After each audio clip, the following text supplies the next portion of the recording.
Hello students, BME subject में आज हम लेके आए हैं refrigeration and air conditioning chapter का वन शॉट वीडियो, जिसे देखने के बाद आपके सारे कंसेप्ट होने वाले हैं crystal clear. So I hope you are ready with your pen and paper. So without wasting much time let us start this video. तो सबसे पहले ये चैप्टर में हम समझेंगे रेफ्रिजरेशन का मतलब। रेफ्रिजरेशन यानी क्या? तो सबसे पहले तो रेफ्रिजरेशन जो है वो एक प्रोसेस है। अब ये प्रोसेस में हम क्या करते हैं? तो ये प्रोसेस में हम हीट को रिजेक्ट करेंगे, जिससे करके लो टेम्परेचर हम मेंटेन कर पाएंगे। एकदम आसान सी चीज है, हीट को रिजेक्ट करो, लो टेम्परेचर मेंटेन करो, ये एक प्रोसेस है। एज फॉर एग्जाम्पल, ये रूम में सपोज करते हैं कि बहुत गर्मी है, यानी ये रूम में बहुत ही ज्यादा हीट प्रेजेंट है। अगर हमें ठंडक चाहिए ये रूम में, तो हम क्या करेंगे? फैन को शुरू कर देंगे। फैन को शुरू करने के कारण क्या होगा? जो भी गर्म हवा है वो रूम के बाहर निकल जाएगी थ्रू डोर्स एंड विंडोज, तो रूम का टेम्परेचर लो हो जाएगा। तो रेफ्रिजरेशन समझ में आ गया। नेक्स्ट टर्म जो है वो है रेफ्रिजरेंट। अब रेफ्रिजरेंट जो है वो रेफ्रिजरेशन प्रोसेस में यूज किया जाता है। अब रेफ्रिजरेंट एक चीज होती है, एक सब्सटेंस है, ठीक है। तो यहां पे मैं मार्क कर दूंगा, रेफ्रिजरेंट क्या है? एक सब्सटेंस है। और ये सब्सटेंस क्या करता है कि ये सब्सटेंस हीट को एब्सॉर्ब करता है। तो यहां पे मैंने लिखा है एब्सॉर्ब दी हीट। और अगर हमने हीट को एब्सॉर्ब कर दिया तो यहां पे क्या हो जाएगा? यहां पे हम बोल देंगे लो टेम्परेचर मेंटेन हो जाएगा। तो रेफ्रिजरेशन एक प्रोसेस है, जबकि रेफ्रिजरेंट एक सब्सटेंस है। रेफ्रिजरेशन में हम क्या करते हैं? हीट को रिजेक्ट करा के लो टेम्परेचर मेंटेन करते हैं, और रेफ्रिजरेंट क्या करता है? हीट को एब्सॉर्ब करके लो टेम्परेचर मेंटेन करता है। अब ये जो रेफ्रिजरेंट है इसके दो टाइप्स होते हैं। पहला होता है प्राइमरी रेफ्रिजरेंट और दूसरा सेकेंडरी रेफ्रिजरेंट। अब प्राइमरी रेफ्रिजरेंट यानी क्या? कि ऐसे रेफ्रिजरेंट जो खुद से ही ठंडे होते हैं। तो यहां पे मैंने लिखा है such refrigerants which is cooled by itself, खुद से ही ठंडे होते हैं और बाद में दूसरी चीज को ठंडा करते हैं। जैसे कि इसके एग्जांपल हो गए R12, R22, R134A, एमोनिया। ये सारे रेफ्रिजरेंट खुद से ही ठंडे होते हैं और बाद में दूसरी चीज को ठंडा करते हैं। और ये सारे रेफ्रिजरेंट जो है वो हमारे फ्रीज और एसी में यूज होते हैं, मोस्ट पर्टिकुलरली R134A, ठीक है। अब प्राइमरी रेफ्रिजरेंट समझ में आ गया, ठंडे पहले से ही ठंडे होते हैं, दूसरी चीज को ठंडा करते हैं। अब बारी आती है सेकेंडरी रेफ्रिजरेंट की। तो सेकेंडरी जो रेफ्रिजरेंट होते हैं वो खुद से ठंडे होते नहीं है। तो यहाँ पे लिखा है such refrigerant which is not cooled by itself, खुद ठंडे होते नहीं है। तो वो क्या करेंगे? वो पहले तो जैसे कि ये रेफ्रिजरेंट है, खुद से ठंडा नहीं है, ये सेकेंडरी रेफ्रिजरेंट है। सबसे पहले ये सेकेंडरी रेफ्रिजरेंट दूसरी कोई चीज से ठंडक लेगा, और ठंडा होने के बाद ये जो ठंडा हुआ है सेकेंडरी रेफ्रिजरेंट वो दूसरी चीज को ठंडा करेगा, ठीक है। तो वही बात मैंने लिखी है कि सबसे पहले first they will get the coolness from the another thing, पहले दूसरी चीज से ठंडक लेगा वो, और ठंडा होने के बाद after getting cooled they cool the another thing, और ठंडा होने के बाद वो दूसरी चीज को ठंडा करेगा, ठीक है। तो आई होप समझ में आ गया होगा प्राइमरी सेकेंडरी, ठीक है। प्राइमरी में पहले से ही ठंडा होता है, सेकेंडरी पहले से ठंडा नहीं होता, ठंडक लेता है दूसरी चीज से और बाद में ठंडा करता है। अब क्वेश्चन आएगा कि सर ऐसा कौन सा रेफ्रिजरेंट है सेकेंडरी रेफ्रिजरेंट जिसे हम बोलेंगे जो पहले से ठंडा नहीं है, ठंडक लेगा दूसरी चीज से और बाद में दूसरे को ठंडा करेगा? तो उसका सिंपल सा एग्जाम्पल है NaCl, जिसे हम नमक सॉल्ट बोलते हैं, ठीक है। अब इसका एग्जाम्पल अगर मैं देना चाहूं तो बचपन में हमने बर्फ गोले बहुत खाए होंगे। अब बर्फ गोले के पास या बर्फ गोला जो बेचता है उसके पास एक बड़ी सी आइस क्यूब रहती है, और वो आइस स्लैब बोल लो या आइस क्यूब बोल लो, उसे वो सुबह से लेके रात तक मेंटेन रखता है। और वही आइस की स्लैब अगर हम घर ले आए तो क्या होगा? वो 10-15 मिनट में पूरा पिघल जाएगा। तो क्वेश्चन आएगा कि वो जो बर्फ गोला वाला है वो कैसे आइस की स्लैब को का टेम्परेचर मेंटेन रखता है?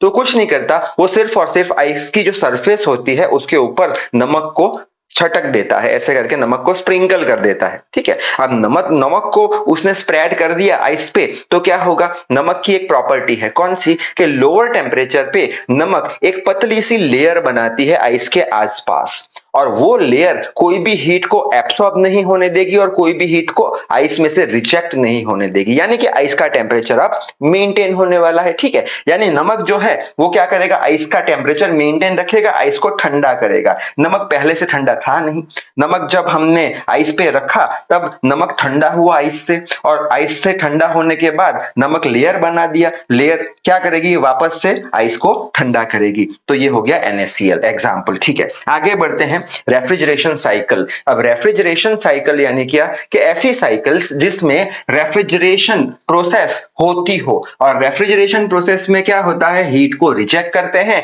और लो टेम्परेचर को मेंटेन करते हैं। यही बात मैंने यहाँ पे लिखी है। और हमारे सिलेबस में बेसिकली 2 रेफ्रिजरेशन साइकिल हमें पढ़नी है। पहली रेफ्रिजरेशन साइकिल है वेपर कंप्रेशन रेफ्रिजरेशन साइकिल, जिसे हम VCR सिस्टम के नाम से भी जानते हैं, और दूसरी है वेपर एब्सॉर्प्शन रेफ्रिजरेशन साइकिल, जिसे हम VAR के नाम से भी जानते हैं। तो जल्दी से स्क्रीनशॉट ले लो, ये दोनों साइकिल के बारे में पढ़ लेते हैं। तो फर्स्ट इंपॉर्टेंट टॉपिक जो है ये चैप्टर का वो है वेपर कंप्रेशन रेफ्रिजरेशन साइकिल, जिसे हम VCR सिस्टम के नाम से भी जानते हैं। तो ये बहुत बार एग्जाम में पूछा जाता है। तो ये थियरी कैसे लिखने की शुरुआत करेंगे, तो सबसे पहले हम एक लाइन लिख लेंगे कि ये जो वेपर कंप्रेशन रेफ्रिजरेशन साइकिल है उसका एप्लीकेशन जो है वो होता है डोमेस्टिक रेफ्रिजरेटर में, यानी घर पे जो हम फ्रीज यूज करते हैं वहां पे ये साइकिल का हम यूज करते हैं टेम्परेचर को लो करने के लिए। बाद में हम ऐसा कुछ सर्किट डायग्राम बनाएंगे। जो VCR सिस्टम है उसमें बेसिकली 4 कंपोनेंट्स होते हैं। पहला कंपोनेंट होता है कंप्रेसर। अब कंप्रेसर का क्या यूज है, तो कंप्रेसर जो होता है वो रेफ्रिजरेंट का प्रेशर और टेम्परेचर बढ़ाता है। नाम क्या है, कंप्रेसर, यानी जो रेफ्रिजरेंट है उसका प्रेशर और टेम्परेचर कंप्रेसर बढ़ाएगा। अब क्वेश्चन आएगा कैसे बढ़ाएगा, तो उसके लिए हमें कंप्रेसर को चालू करना पड़ेगा, यानी कंप्रेसर को हमें कुछ इलेक्ट्रिसिटी देनी पड़ेगी, यानी कंप्रेसर पे हमें कुछ वर्क सप्लाई करना पड़ेगा इन फॉर्म ऑफ इलेक्ट्रिसिटी। तब जाके कंप्रेसर शुरू होगा और जो हमारा रेफ्रिजरेंट है उसका प्रेशर और टेम्परेचर बढ़ाएगा। ठीक है, नेक्स्ट आते हैं कंडेंसर पे। अब कंडेंसर क्या करेगा, कंडेंसर जो है वो हमारा जो रेफ्रिजरेंट है उसमें से हीट को रिजेक्ट करेगा। कौन सी हीट, लेटेंट हीट को रिजेक्ट करेगा। कौन, कंडेंसर। यानी कंडेंसर में जो हमारा रेफ्रिजरेंट होगा उसका टेम्परेचर कम होगा। क्यों कम होगा, क्योंकि हीट रिजेक्ट कर रहा है। और कौन सी हीट रिजेक्ट कर रहा है, लेटेंट हीट रिजेक्ट कर रहा है। यानी कि अगर यहाँ पे हमारा रेफ्रिजरेंट वेपर फॉर्म में है तो वेपर फॉर्म का फेस चेंज हो जाएगा और वो लिक्विड फॉर्म में आ जाएगा। लेटेंट हीट यानी क्या, ऐसी हीट जो फेज चेंज करने में यूज होती हो। तो यहाँ पे वेपर है, कंडेंसर क्या करेगा, लेटेंट हीट रिजेक्ट कराएगा तो वेपर फॉर्म किसमें कन्वर्ट हो जाएगा, यहाँ पे लिक्विड फॉर्म में रेफ्रिजरेंट मिल जाएगा। ठीक है, नेक्स्ट है एक्सपांशन वाल्व, जिसे थ्रोटलिंग डिवाइस भी बोलते हैं। ये एक्सपांशन डिवाइस या वाल्व है वो कंप्रेसर का ऑपोजिट है। कंप्रेसर क्या करता है, वो जो हमारा रेफ्रिजरेंट है उसका प्रेशर और टेम्परेचर बढ़ाता है। एक्सपांशन वाल्व क्या करता है, एक्सपांड करता है, यानी कि एक्सपांशन वाल्व जो है वो प्रेशर और टेम्परेचर रेफ्रिजरेंट का कम करता है। अब कंप्रेसर पे में वर्क सप्लाई कर रहे हैं तो एक्सपांशन वाल्व क्या करेगा, वर्क को रिजेक्ट करेगा। ठीक है, तो एक्सपांशन वाल्व का भी मतलब समझ में आ गया, प्रेशर और टेम्परेचर रिड्यूस कराता है रेफ्रिजरेंट का। ठीक है, नेक्स्ट है इवापरेटर। अब इवापरेटर क्या करेगा, इवापरेटर जो है वो हीट को एब्सॉर्ब करेगा। ठीक है, अब ये जो इवापरेटर है ये हमारा डीप फ्रीजर होता है। ठीक है, जिसमें हम आइसक्रीम और बर्फ जमाते हैं। ठीक है, ये इवापरेटर के नीचे बहुत सारे कंपार्टमेंट्स होते हैं। ऐसे करके ये हमारा डीप फ्रीजर हो गया, यहाँ पे बहुत सारे कंपार्टमेंट है। तो कंपार्टमेंट में से इवापरेटर क्या करेगा, हीट को एब्सॉर्ब करेगा। तो कंपार्टमेंट का जो स्पेस है वो कैसा हो जाएगा, लो टेम्परेचर पे आ जाएगा। ठीक है, तो ये सारे थे बेसिक 4 डिवाइस के फंक्शन। अब हम इसका वर्किंग प्रिंसिपल समझ लेते हैं। अब एकदम आसान हो जाएगा वर्किंग प्रिंसिपल। तो शुरू में हम क्या करेंगे वर्किंग प्रिंसिपल में, कि इवापरेटर के अंदर हम वेपर फॉर्म का रेफ्रिजरेंट भरेंगे। कौन सा, R134A वेपर फॉर्म का रेफ्रिजरेंट हमने भर दिया। ठीक है, अब इवापरेटर से कंप्रेसर कनेक्ट किया गया है। कंप्रेसर पे वर्क सप्लाई करेंगे, इलेक्ट्रिसिटी देंगे, चालू करेंगे तो कंप्रेसर क्या करेगा, ये वेपर फॉर्म को शक करेगा, यहां से वेपर फॉर्म ले लेगा। यानी अब कंप्रेसर में वेपर फॉर्म है रेफ्रिजरेंट का। कंप्रेसर क्या करेगा, वेपर फॉर्म का प्रेशर और टेम्परेचर बढ़ाएगा, यानी यहाँ पे आउटलेट पे, कंप्रेसर के आउटलेट पे हमें क्या मिलेगा, प्रेशर बढ़ा यानी हाई प्रेशर, और टेम्परेचर भी बढ़ा यानी हाई टेम्परेचर हमें रेफ्रिजरेंट मिलने वाला है। कौन से फॉर्म में, वेपर फॉर्म में ही मिलेगा, क्योंकि वेपर का टेम्परेचर बढ़ाओगे तो वेपर फॉर्म में ही रहेगा। ठीक है, अच्छा बाद में ये वेपर फॉर्म का रेफ्रिजरेंट कंडेंसर में जाएगा। कंडेंसर क्या करेगा, ये जो वेपर फॉर्म का रेफ्रिजरेंट है उसमें से लेटेंट हीट रिजेक्ट कर देगा। लेटेंट हीट रिजेक्ट करी यानी फेज चेंज हो जाएगा, तो आउटलेट जो है कंडेंसर का, वहां पे हमें लिक्विड फॉर्म मिलेगा रेफ्रिजरेंट का। और हमें पता है कंडेंसर हीट रिजेक्ट करा रहा है, तो जो हमारा रेफ्रिजरेंट है उसका टेम्परेचर कैसा हो जाएगा, लो हो जाएगा। और कंडेंसर प्रेशर के साथ कुछ छेड़छाड़ करेगा नहीं, तो यहाँ पे हाई प्रेशर है तो यहाँ पे भी हमें हाई प्रेशर का ही रेफ्रिजरेंट मिलेगा, लेकिन कौन से फॉर्म में, लिक्विड फॉर्म में मिलेगा। ठीक है, आगे बढ़ते हैं। अब ये जो लिक्विड रेफ्रिजरेंट है ये एक्सपांशन वाल्व में से पास होगा। एक्सपांशन वाल्व कैसा होता है, एक्सपांशन वाल्व में एक माइक्रो का होल होता है, बहुत छोटा सा होल होता है। ये होल में से जब लिक्विड पार्टिकल रेफ्रिजरेंट के पास होंगे तो उसका एक्सपांशन होगा। एक्सपांशन होगा यानी उसका प्रेशर कम होगा, तो यहाँ पे हमें लो प्रेशर का रेफ्रिजरेंट मिलेगा। और ये एक्सपांशन वाल्व में से ये पास हो रहा है तो प्रेशर घट गया और टेम्परेचर भी इसका कम होगा। एक्सपांशन करेंगे तो टेम्परेचर भी कम होगा, तो यहाँ पे और टेम्परेचर कम होगा यानी हमें लो टेम्परेचर का रेफ्रिजरेंट मिलेगा। कौन से फॉर्म में मिलेगा, तो मैं बोलूंगा कि यहाँ पे लिक्विड था, यहाँ पे और टेम्परेचर कम हुआ, प्रेशर कम हुआ, तो लिक्विड फॉर्म में मिलेगा। लेकिन लिक्विड के साथ कुछ वेपर पार्टिकल्स भी हमें मिलने वाले हैं। अब क्वेश्चन आएगा कि सर लिक्विड में से लिक्विड प्लस वेपर मिला, यानी इसके अंदर हीटिंग प्रोसेस होनी चाहिए, क्योंकि लिक्विड को अगर गर्म करेंगे तभी तो वो वेपर मिलेगा हमको।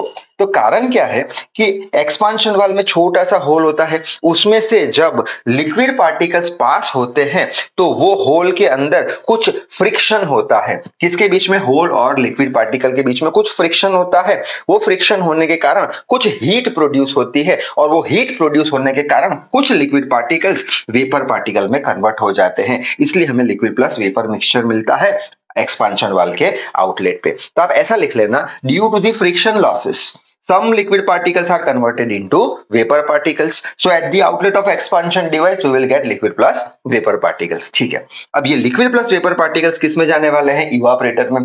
इवापोरेटर क्या करता है, हीट एब्सॉर्ब करता है रिमेनिंग कंपार्टमेंट में से, यानी ये इवापोरेटर एक्चुअली हीट एब्सॉर्ब नहीं कर रहा, लेकिन इवापोरेटर के अंदर ये जो हमारा low pressure low temperature refrigerant है वो हीट को एब्सॉर्ब कर रहा है। यानी ये लो टेम्परेचर वाला रेफ्रिजरेंट अगर हीट को एब्सॉर्ब करता है तो क्या हो जाएगा, इसका टेम्परेचर बढ़ जाएगा, तो यहाँ पे आउटलेट पे हमें हाई टेम्परेचर मिलेगा। ठीक है, हाई टेम्परेचर मिलेगा यानी कि लिक्विड प्लस वेपर का हाई टेम्परेचर हुआ तो लिक्विड पार्टिकल पूरे निकल जाएंगे, सिर्फ और सिर्फ वेपर पार्टिकल ही रहेंगे, तो हमें वेपर फॉर्म में मिलेगा। और इवापोरेटर जो है वो प्रेशर के साथ कुछ छेड़छाड़ करेगा नहीं, तो यहाँ पे लो प्रेशर है तो यहाँ पे भी लो प्रेशर का हमें रेफ्रिजरेंट मिलने वाला है। ठीक है, तो आउटलेट ऑफ इवापोरेटर पे क्या मिलेगा, vapour particle, high temperature low pressure. ठीक है, और इनिशियली हमने क्या बोला था, वेपर फॉर्म फिल किया था, तो आउटलेट पे से हमें वेपर फॉर्म ही मिलेगा। यानी कि ये रेफ्रिजरेंट गर्म हो गया, वापस कंप्रेसर में से कंडेंसर में हीट रिजेक्ट करेगा, वापस ठंडा होगा, वापस इवापोरेटर में आएगा, वापस हीट एब्सॉर्ब करेगा, गर्म हो जाएगा, और ये साइकिल चलती रहेगी, हमारा फ्रिज ठंडा होता रहेगा। ठीक है, अब यहां तक लिखने के बाद हमें इसका T वर्सेस S डायग्राम बनाना जरूरी है, टेम्परेचर वर्सेस एंट्रोपी डायग्राम। ठीक है, तो कैसे बनाए, यहाँ पे नंबरिंग्स लिखे हैं 1 2 3 4, तो यहाँ पे भी नंबर हम दे देते हैं। हमारा प्रोसेस चालू कहां से होता है, इवापोरेटर के बाद से, तो इवापोरेटर के बाद से हम बोल देंगे नंबर 1, कंप्रेसर के बाद नंबर 2, कंडेंसर के बाद के नंबर 3, और एक्सपांशन वाल्व के बाद नंबर 4, और इवापोरेटर के बाद नंबर 1। ठीक है, अब हम देखते हैं कि 1 से 2 में क्या हो रहा है। 1 से 2 में कंप्रेसर है तो वर्क सप्लाई करना पड़ रहा है, तो 1 से 2 में क्या करेंगे, वर्क सप्लाई करेंगे। अगर हमने वर्क सप्लाई किया तो कंप्रेसर क्या करेगा, कंप्रेसर टेम्परेचर को बढ़ाएगा, तो यहाँ पे देख सकते हैं 1 से 2 में ये टेम्परेचर हमारा बढ़ रहा है 1 से 2 में। ठीक है, 2 to 3 में क्या हो रहा है, लेटेंट हीट रिजेक्ट हो रही है। हीट रिजेक्ट होने के कारण क्या हो रहा है, 2 पे कुछ टेम्परेचर था वो कम होके 3 तक आ गया, यानी टेम्परेचर कम हो रहा है। यहाँ पे हाई टेम्परेचर था, यहाँ पे लो टेम्परेचर हो गया, तो टेम्परेचर कम हो गया। ठीक है, 3 to 4 के बीच में क्या है, एक्सपांशन डिवाइस है। एक्सपांशन डिवाइस क्या करता है, वर्क रिजेक्ट करता है और ठंडा करता है रेफ्रिजरेंट को, यानी टेम्परेचर कम हो रहा है, ठीक है। और 4 to 1 के बीच में क्या है, इवापोरेटर है। इवापोरेटर क्या करता है, हीट को एब्सॉर्ब करता है, ठीक है। अच्छा, यहाँ पे 1 से 2 किस में प्रोसेस हुई, 1 से 2 हुई कंप्रेशन में प्रोसेस। तो 1 to 2 प्रोसेस को हम क्या बोल सकते हैं कि ये पॉइंट पे जो एंट्रोपी है S1 वही एंट्रोपी यहाँ पे होगी, यानी S1 इक्वल्स टू S2, यानी प्रोसेस 1 to 2 आइसोट्रॉपिक प्रोसेस हो गई या आइसेंट्रॉपिक प्रोसेस हो गई, क्योंकि एंट्रोपी सेम है। आइसेंट्रॉपिक कौन सी प्रोसेस, कंप्रेशन प्रोसेस। उसी तरीके से यहाँ पे क्या हो रहा है, प्रेशर कम हो रहा है, यानी एक्सपांशन हो रहा है। ये पॉइंट पे मैं लिख सकता हूं जो एंट्रोपी पॉइंट नंबर 3 पे होगी वही एंट्रोपी 4 पे होगी। तो यहाँ पे भी आइसेंट्रॉपिक प्रोसेस हो रही है, लेकिन कौन सी isentropic process, isentropic expansion process, ठीक है। 2 to 3 कौन सी प्रोसेस होगी, 2 to 3 के बीच में कंडेंसर है तो कंडेंसेशन प्रोसेस होगी 2 to 3, ठीक है। अच्छा, 4 to 1 इवापोरेटर है तो यहाँ पे कौन सी प्रोसेस होगी, 4 to 1 में इवापोरेशन प्रोसेस। तो यहां तक हमें लिखना है और अंत में हमें सीओपी की डेफिनेशन लिख के आना है to get the full marks. COP क्या है, सीओपी का फुल फॉर्म होता है कोएफिशिएंट ऑफ परफॉर्मेंस। सीओपी का क्या डेफिनेशन है, तो डेफिनेशन ये है कि it is a ratio of heat absorb by evaporator. Evaporator ने कितनी हीट एब्सॉर्ब करी to the work done by compressor, यानी कंप्रेसर को हमने कितना वर्क दिया। तो ये सीओपी का डेफिनेशन लिखने पर हमें फुल मार्क्स मिल जाएंगे। तो आई होप वीसीआर साइकिल आपको समझ में आ गया होगा। अब वीएआर साइकिल पढ़ लेते हैं। नेक्स्ट इंपॉर्टेंट साइकिल है वेपर एब्सॉर्प्शन रेफ्रिजरेशन साइकिल, जिसे हम VAR के नाम से भी जानते हैं। तो कैसे ये थियरी हम लिखेंगे, तो सबसे पहले तो इसका एप्लीकेशन हम लिख लेंगे। तो ये VAR जो साइकिल है वो जो आइस बनाने की जो प्लांट्स होते हैं, आइस बनाने की जो फैक्ट्रीज होती है उसमें ये VAR साइकिल का यूज किया जाता है, यानी VAR cycles are used in the ice plants, ठीक है। अच्छा, बाद में नेक्स्ट इसके कुछ कंपोनेंट्स है तो उसका हमें डिस्क्रिप्शन लिखना पड़ेगा। कैसे, जैसे कि पहला तो हो गया इवापोरेटर। अब इवापोरेटर में हम रेफ्रिजरेंट का यूज करते हैं, रेफ्रिजरेंट भरते हैं। तो ये जो हमारा साइकिल है VAR, ये साइकिल में हम जो रेफ्रिजरेंट है वो हम एमोनिया लेते हैं, यानी NH3 लेते हैं, यानी इवापोरेटर में एमोनिया भरा हुआ है, ठीक है। इसके पास एक होता है एब्सॉर्बर। एब्सॉर्बर यानी क्या कि एक ऐसा डिवाइस जो रेफ्रिजरेंट को एब्सॉर्ब करे, ठीक है। और एब्सॉर्बर के तौर पर हम यूज करते हैं H2O, यानी वाटर का हम यूज करते हैं एज अ एब्सॉर्बर, ठीक है। यानी एज अ रेफ्रिजरेंट हमने क्या लिया, एमोनिया। एज अ एब्सॉर्बर हमने क्या लिया, H2O। अब यहाँ पे एमोनिया और H2O ये दो चीज की दो स्पेसिफिक प्रॉपर्टी है, दो खास प्रॉपर्टी है। कौन सी दो खास प्रॉपर्टी है, पहली प्रॉपर्टी तो ये है कि ये दोनों लो टेम्परेचर पर एक दूसरे के साथ मिक्स हो सकते हैं। First important property, low temperature पे ये दोनों एक दूसरे के साथ मिक्स हो सकते हैं। और दूसरी प्रॉपर्टी क्या है कि ये दोनों हाई टेम्परेचर पे एक दूसरे से सेपरेट हो जाते हैं या फिर मिक्स नहीं हो पाते, ठीक है। तो ये दो प्रॉपर्टी पे ये पूरे साइकिल का वर्किंग प्रिंसिपल है। तो ये दो प्रॉपर्टी कौन सी थी, ये दोनों की, लो टेम्परेचर पे दोनों मिक्स हो सकते हैं, हाई टेम्परेचर पे दोनों सेपरेट हो जाते हैं, मिक्स नहीं हो पाएंगे, ठीक है। आगे बढ़ते हैं, पंप का यूज किया गया होता है। पंप क्या करता है, पंप जो है वो फ्लूइड को एक जगह से दूसरी जगह पे ट्रांसफर कर देता है। कैसे ट्रांसफर करेगा, तो उसके लिए हमें पंप को इलेक्ट्रिसिटी देनी पड़ेगी, यानी कुछ वर्क सप्लाई करना पड़ेगा, ठीक है। आगे बढ़ते हैं, इसके पास एक जनरेटर भी होता है। जनरेटर का क्या यूज है, तो जनरेटर जो है वो हीट एनर्जी को जनरेट करता है, यानी हीट एनर्जी को प्रोड्यूस करता है। इसका मतलब जनरेटर को हम हीट सप्लाई करेंगे। Generator means what, it is such a device which is used to generate the heat energy, यानी जनरेटर हमको हम गर्म करते हैं, ठीक है। बाद में ये जो जनरेटर है उसके दो आउटलेट है, ठीक है। एक आउटलेट प्रेशर रिड्यूसिंग वाल्व से कनेक्ट किया गया है। प्रेशर रिड्यूसिंग वाल्व क्या करेगा, pressure reducing valve pressure difference create करेगा। अगर प्रेशर डिफरेंस क्रिएट हुआ तभी जाके जो हमारा फ्लूइड है वो फ्लो करेगा। कैसे, बाद में सब देख लेंगे। नेक्स्ट, जो आउटलेट है उससे कंडेंसर कनेक्ट किया गया होता है। कंडेंसर क्या करता है, कंडेंसर लेटेंट हीट रिजेक्ट करता है रेफ्रिजरेंट में से, जिसके कारण रेफ्रिजरेंट ठंडा होता है और उसका जो फेज होता है वो चेंज हो जाता है। वेपर मिला तो फेज चेंज होकर लिक्विड हो जाएगा। ठीक है, नेक्स्ट है एक्सपांशन डिवाइस। एक्सपांशन डिवाइस क्या करता है, हमें पता है प्रेशर और टेम्परेचर दोनों को कम कर देता है, रेफ्रिजरेंट को ठंडा कर देता है। ठीक है, तो ये कुछ पार्ट्स थे। अब इसका वर्किंग प्रिंसिपल समझने की कोशिश करते हैं। तो सबसे पहले तो हम क्या बोलते हैं, इवापोरेटर में हम क्या लेंगे, एमोनिया लेंगे। एब्सॉर्बर में क्या लेंगे, H2O लेंगे। अब यहाँ पे H2O है और एमोनिया है, तो एग्जाम में आपको ऐसे भी पूछ सकते हैं कि explain aqua ammonia, aqua ammonia cycle. Aqua यानी क्या, एक्वा यानी ये एक्वा यानी H2O, एमोनिया यानी NH3, तो ये साइकिल का दूसरा नाम क्या हो गया, एक्वा अमोनिया रेफ्रिजरेशन साइकिल। ठीक है, तो इवापोरेटर में एमोनिया भरा है, एब्सॉर्बर में H2O रखा है हमने। फर्स्ट प्रॉपर्टी याद करते हैं ये दोनों की, कौन सी थी, लो टेम्परेचर पे दोनों मिक्स होते हैं।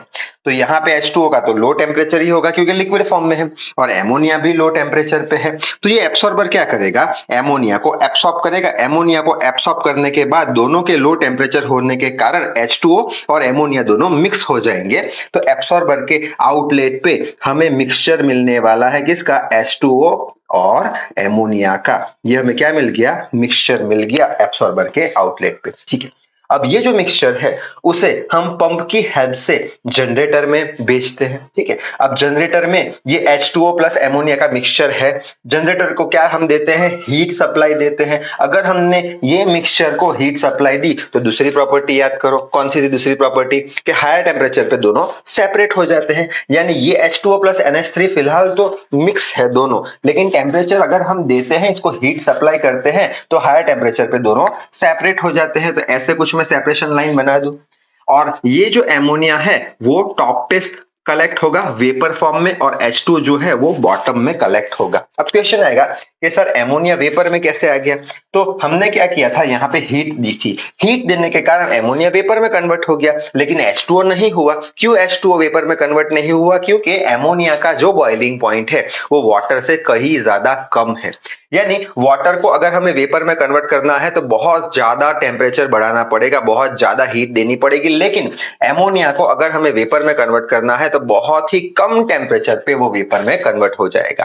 ठीक है, और वेपर का डेंसिटी कैसा है, लिक्विड से कम है, तो due to the density difference vapour ऊपर चला जाएगा, वाटर नीचे कलेक्ट हो जाएगा। ठीक, अच्छा, अब ये जो फर्स्ट आउटलेट है उसकी हेल्प से हमें क्या मिलेगा, H2O मिलेगा, pressure reducing valve pressure difference create कराएगा। तो ये H2O जो कि गर्म हो चुका है, हीट सप्लाई करी हमने, तो ये प्रेशर रिड्यूसिंग वाल्व की हेल्प से हमें ये जो एब्सॉर्बर है उसमें हमें क्या मिलने वाला है, हॉट वाटर मिलने वाला है। ठीक है, यहां तक बात समझ में आ गई। आगे बढ़ते हैं। अब ये जो सेकंड आउटलेट है वहां से हमें क्या मिलने वाला है, वहां से हमें मिलेगा ammonia in form of vapour. ठीक है, यहां तक समझ में आ गया। दूसरी एक बात, यहाँ पे हमें जो मिलने वाला है, जो भी फ्लूइड मिलने वाला है, वो फ्लूइड को हम बोलेंगे लीन सॉल्यूशन या फिर वीक सॉल्यूशन, लीन सॉल्यूशन या फिर वीक सॉल्यूशन। अब वीक सॉल्यूशन यानी क्या, वीक सॉल्यूशन यानी ऐसा सॉल्यूशन जिसमें H2O ज्यादा होता है और एमोनिया बहुत कम होता है, उसे हम लीन या वीक सॉल्यूशन बोल देंगे। यहां से जो हमें मिलने वाला है उसे हम बोल देंगे रिच सॉल्यूशन या फिर स्ट्रॉन्ग सॉल्यूशन। रिच सॉल्यूशन या स्ट्रॉन्ग सॉल्यूशन यानी क्या, कि यहां पे हमें एमोनिया ज्यादा मात्रा में मिलने वाला है और उसके साथ H2O बहुत ही कम मात्रा में मिलने वाला है। तो ये यहां से रिच सॉल्यूशन मिलेगा, यहां से लीन सॉल्यूशन मिलेगा। ठीक है, अब यहां से एमोनिया जो वेपर फॉर्म में है वो कहां जाएगा, कंडेंसर में जाएगा। कंडेंसर लेटेंट हीट रिजेक्ट करा के ये जो वेपर फॉर्म है उसे लिक्विड फॉर्म में कन्वर्ट कर देगा, यानी ठंडा हो जाएगा। बाद में ये एक्सपांशन डिवाइस में से पास होगा और प्रेशर और टेम्परेचर घटेगा तो एकदम ठंडा कोल्ड रेफ्रिजरेंट वापस यहाँ पे आ जाएगा, वापस से हीट एब्सॉर्ब करेगा थोड़ी बहुत और ये साइकिल चलती रहेगी। लेकिन यहाँ पे एक चीज समझने वाली है, कौन सी, कि एक साइकिल तो हमारी खत्म हो गई, हमें रेफ्रिजरेटिंग इफेक्ट मिल चुकी है, लेकिन एक साइकिल खत्म होने के बाद दूसरी साइकिल चल नहीं पाएगी। क्यों? क्योंकि एक साइकिल खत्म होने के बाद हमें यहाँ पे क्या मिल रहा है, हॉट वाटर मिल रहा है। याद करो दूसरी प्रॉपर्टी, हाई टेम्परेचर पे दोनों मिक्स नहीं हो पाएंगे, यानी यहाँ पे एमोनिया नहीं आ पाएगा, मिक्स नहीं हो पाएंगे, तो हमें क्या करना पड़ेगा, इसका टेम्परेचर, हॉट वाटर का टेम्परेचर घटाना पड़ेगा। कैसे घटाएंगे? तो उसके लिए हम एक डिवाइस का यूज करेंगे जिसे हम कूलर बोल देंगे। और कूलर क्या होता है, ऐसे करके कुछ वाउंडेड पाइप है, ठीक है, जिसका एक इनलेट है जहां से हम कोल्ड वाटर सप्लाई करेंगे। ये कोल्ड वाटर अंदर चला जाएगा ये पाइप में, तो ये कोल्ड वाटर क्या करेगा, ये कोल्ड वाटर जो हॉट वाटर है उसमें से हीट एब्सॉर्ब कर लेगा। हीट एब्सॉर्ब कर दिया तो ये जो हॉट वाटर है वो कोल्ड वाटर बन जाएगा। यहाँ पे वापस से कोल्ड वाटर आ गया है, वापस से टेम्परेचर लो है, साइकिल शुरू हो जाएगी। लेकिन ये जो कोल्ड वाटर हमने सप्लाई किया है वो तो हीट एब्सॉर्ब कर रहा है, यानी कोल्ड वाटर का टेम्परेचर बढ़ रहा है, तो वो यहां से हॉट वाटर के फॉर्म में बाहर निकल जाएगा और यहां से कंटिन्यूसली हम कोल्ड वाटर सप्लाई करते रहेंगे, जिसके कारण ये हॉट वाटर जो है वो अपनी हीट रिजेक्ट करके कोल्ड वाटर में कन्वर्ट होता रहेगा। ठीक है, तो यहां तक आपको एग्जाम में लिख के आना है। अब एक रेफ्रिजरेशन का लास्ट टॉपिक देख लेते हैं। नेक्स्ट है डोमेस्टिक रेफ्रिजरेटर। अब डोमेस्टिक रेफ्रिजरेटर जो है वो वीसीआर साइकिल पे ही वर्क करता है। तो वीसीआर साइकिल में जो भी हमने कंपोनेंट देखे थे, same component, almost same component यहाँ पे हम बताएंगे। जैसे कि हो गया इवापरेटर। इवापरेटर क्या करता है हमें पता है, हीट एब्सॉर्ब करता है। तो यहाँ पे मैं ऐसे एरो बना दो, हीट एब्सॉर्ब करता है। ये इवापरेटर कौन सा पोर्शन होता है हमें पता है, डीप फ्रीजर का पोर्शन होता है जिसमें हम आइस और ये आइसक्रीम वगैरह जमाते हैं। ठीक है, अब इवापरेटर के बाद क्या आता है, कंप्रेसर। कंप्रेसर क्या करता है सर, कंप्रेसर जो रेफ्रिजरेंट है उसका प्रेशर और टेम्परेचर बढ़ाता है। ठीक है, नेक्स्ट है कंडेंसर। कंडेंसर क्या करता है, लेटेंट हीट को रिजेक्ट करता है रेफ्रिजरेंट में से और फेस चेंज कर देता है।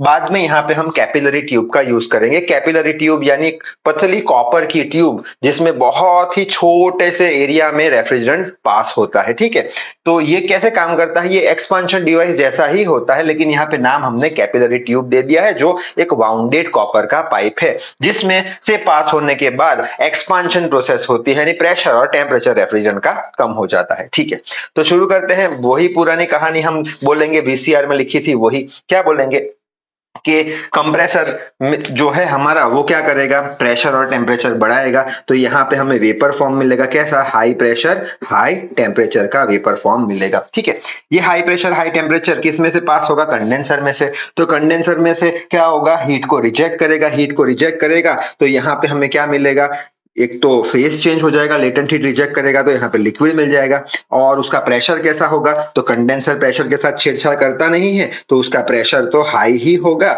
लेकिन टेम्परेचर, लेटेंट हीट रिजेक्ट कराई तो टेम्परेचर लो हो जाएगा, तो लो टेम्परेचर यहाँ पे लिख देंगे। ठीक है, बाद में एक इसमें से पास होगा, ये कैपिलरी ट्यूब में से पास होगा, एक्सपांशन प्रोसेस होगी, यानी और टेम्परेचर कम हो जाएगा। और ऐसा लो टेम्परेचर वाला रेफ्रिजरेंट कहाँ जाएगा, ऐसे इवापरेटर में ऐसे पाइप होंगे। ठीक है, तो ऐसे ये पाइप में से पास होगा ठंडा रेफ्रिजरेंट। ठीक है, वो ठंडा रेफ्रिजरेंट हीट एब्सॉर्ब कर लेगा। हीट एब्सॉर्ब कर लेगा तो वापस से गर्म हो जाएगा। वापस से गर्म हुआ तो कंप्रेसर से कंडेंसर में वो ठंडा हो जाएगा, यहाँ पे और ठंडा हो जाएगा। ठंडा रेफ्रिजरेंट वापस इवापरेटर में से पास होगा, वापस से हीट एब्सॉर्ब होगी, तो ये साइकिल ऐसे चलती रहेगी। तो इतना आप डोमेस्टिक रेफ्रिजरेटर में लिख सकते हो to get the full marks. तो ये रेफ्रिजरेशन पोर्शन का था आखिरी टॉपिक। अब हम शुरू करेंगे एयर कंडीशनिंग का टॉपिक।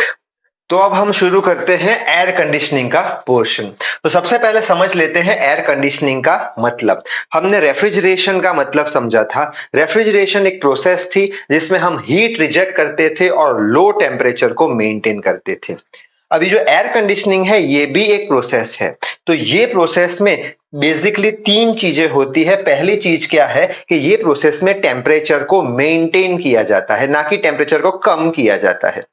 एज फॉर एग्जाम्पल जो हमारे घर एसी होते हैं उसमें 18 डिग्री से लेके 30 डिग्री तक टेम्परेचर का वेरिएशन आता है। यानी हम ऐसे नहीं बोल सकते कि टेम्परेचर को घटाने के लिए एसी का यूज होता है। टेम्परेचर को मेंटेन करने के लिए अपने कंफर्ट जोन के हिसाब से हम क्या करते हैं, एसी का टेम्परेचर सेट करते हैं। तो पहला क्या हो गया कि air conditioning is a process in which temperature is maintain, ठीक है। और ये प्रोसेस में दूसरा क्या होता है, डस्ट पार्टिकल्स आर रिमूव्ड, यानी जो फ्रेश एयर है वो हमें मिलती है, डस्ट पार्टिकल रिमूव हो जाते हैं। और आखिर में moisture and humidity is maintain, यानी मॉइस्चर यानी क्या कि जो एटमॉस्फेयर में वाटर पार्टिकल्स प्रेजेंट है वेपर के फॉर्म में, वापस एक बार, एटमॉस्फेयर में जो वाटर पार्टिकल्स प्रेजेंट है वेपर के फॉर्म में, उसे मेंटेन किया जाता है, ना कि उसे बढ़ाया जाता है। अगर बढ़ा दिया मॉइस्चर पार्टिकल तो क्या होगा, चिपचिपाहट महसूस होगी, और अगर कम कर दिया तो क्या होगा, सूखी हवा हमें लगेगी, यानी कि मॉइस्चर को मेंटेन किया जाता है। तो इन शॉर्ट एयर कंडीशनिंग क्या है, एक ऐसी प्रोसेस है जिसमें टेम्परेचर मेंटेन किया जाता है, डस्ट पार्टिकल को रिमूव किया जाता है और मॉइस्चर और ह्यूमिडिटी को मेंटेन किया जाता है, ठीक है। अब कोई बार पूछ लेते हैं कि क्लासिफाई दी एयर कंडीशनिंग की क्लासिफिकेशन कितने हैं, तो बेसिकली 3 क्लासिफिकेशन है एसी के। पहला क्लासिफिकेशन है based on unit. Based on unit में 2 सब क्लासिफिकेशन है, यूनिटरी एसी और दूसरा है सेंट्रल एसी।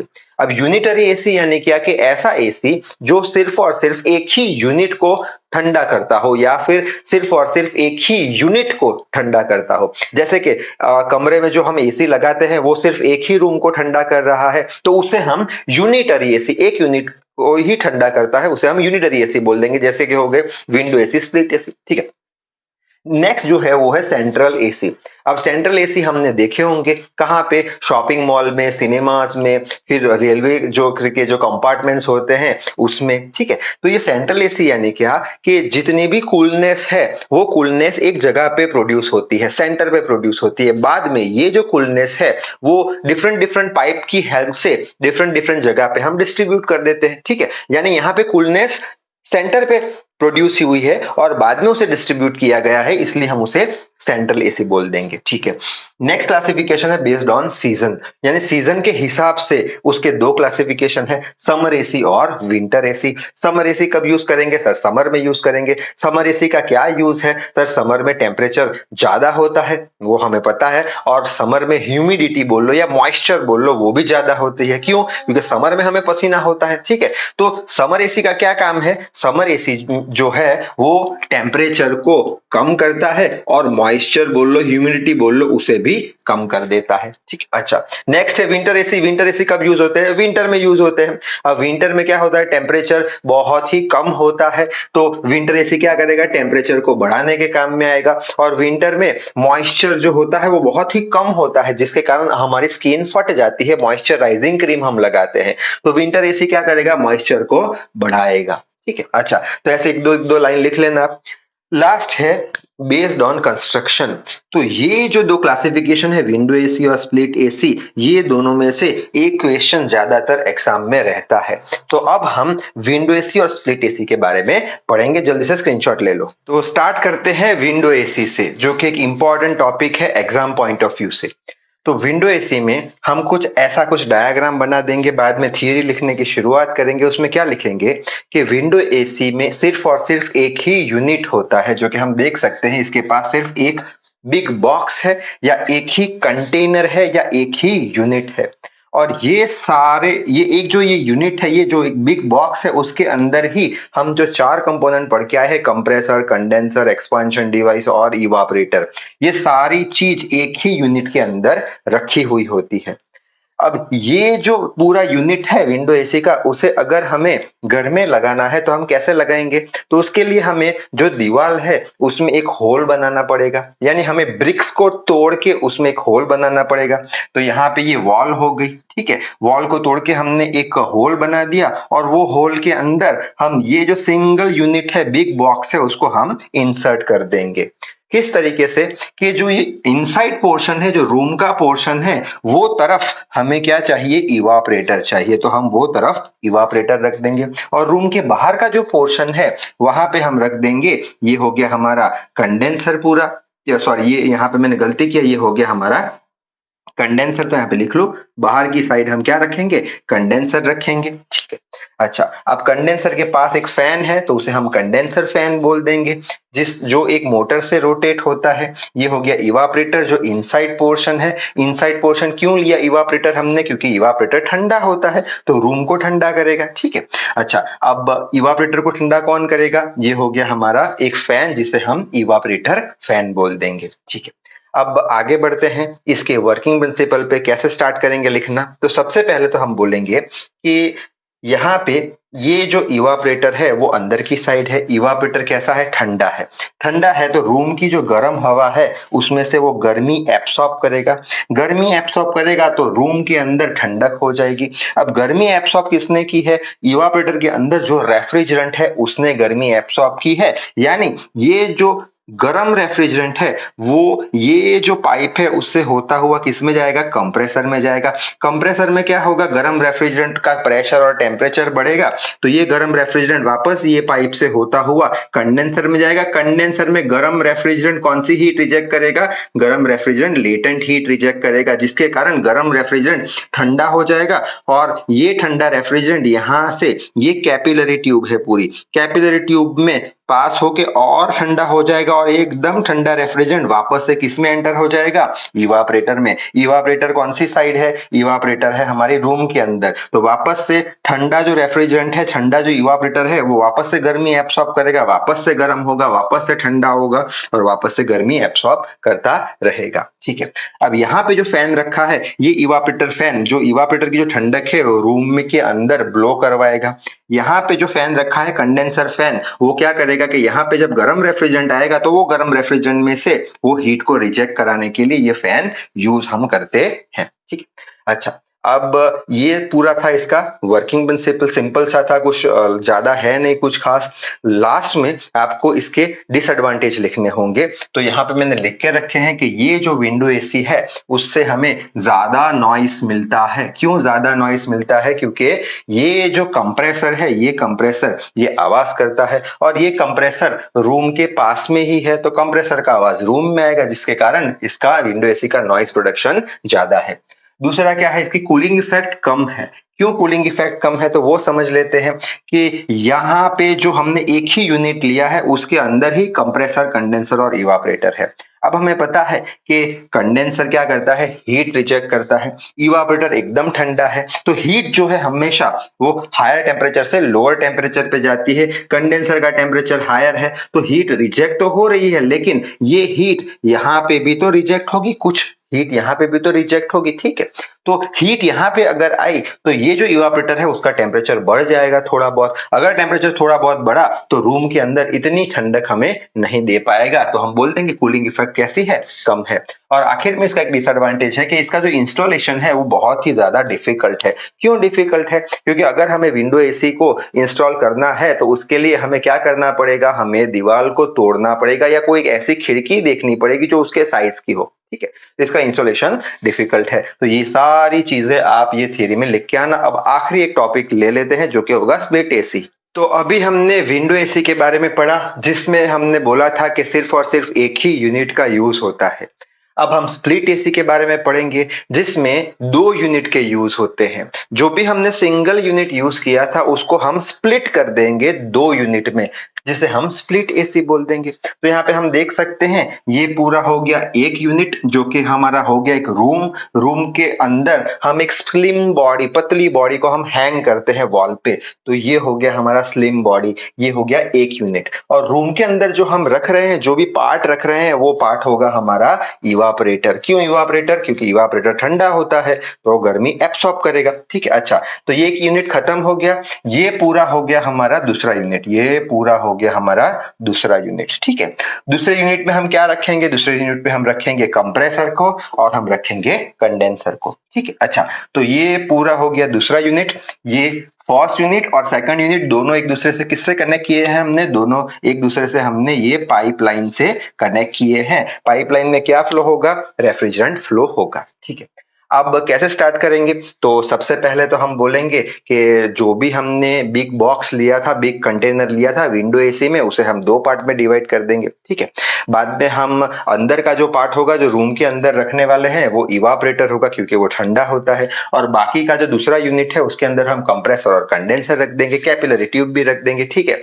यूनिट 1 और यूनिट 2 दोनों एक दूसरे से पाइपलाइन से कनेक्ट कर देंगे, जिससे के कारण रेफ्रिजरेंट का सर्कुलेशन हो पाए, ठीक है? अच्छा, अब हम स्टार्ट करते हैं वर्किंग प्रिंसिपल। सिंपल सा वर्किंग प्रिंसिपल है क्या कि सबसे पहले तो ये इवापोरेटर ठंडा होगा तो रूम को ठंडा कर देगा, लेकिन रूम की गर्मी इवापोरेटर ले लेगा, यानी इवापोरेटर के अंदर का जो रेफ्रिजरेंट है वो गर्म हो जाएगा। तो वो गर्म रेफ्रिजरेंट कहाँ पे जाएगा? कंप्रेसर में जाएगा। कंप्रेसर क्या करेगा? वो गर्म रेफ्रिजरेंट का प्रेशर और टेम्परेचर बढ़ा देगा। तो कंप्रेसर में से वो गर्म रेफ्रिजरेंट कंडेंसर में जाएगा। कंडेंसर में क्या होगा? जो गर्म रेफ्रिजरेंट है वो ठंडा होगा, लेटेंट हीट रिजेक्ट करेगा, वो बाद में कैपिलरी ट्यूब में से पास होगा और ठंडा होगा, और ये ठंडा रेफ्रिजरेंट वापस लौट के इवापोरेटर में जाएगा, यानी इवापोरेटर वापस से ठंडा हो जाएगा, जो कि रूम के अंदर है, वापस रूम में से गर्मी एब्सॉर्ब कर लेगा, और ये साइकिल चलती रहेगी, ठीक है? अब इसके एडवांटेजेस हमें लिखने होंगे। कौन से एडवांटेजेस? जो डिसएडवांटेज हमने बताए थे विंडो एसी में, वो सारे अब यहाँ पे एडवांटेज आ जाएंगे। कौन से? तो पहला एडवांटेज है इसका जो नॉइस है स्प्लिट एसी का, वो बहुत ही ज्यादा कम है। क्यों बहुत ही ज्यादा कम है? क्योंकि यहाँ पे एक यूनिट जो है रूम के अंदर सिर्फ इवापोरेटर है, और बाहर जो यूनिट रखा हुआ है उसके अंदर कंप्रेसर है, यानी रूम से कंप्रेसर काफी दूर है, तो कंप्रेसर का आवाज इतना रूम में आएगा नहीं। तो बोल देंगे नॉइस जो प्रोडक्शन है स्प्लिट एसी का बहुत कम है।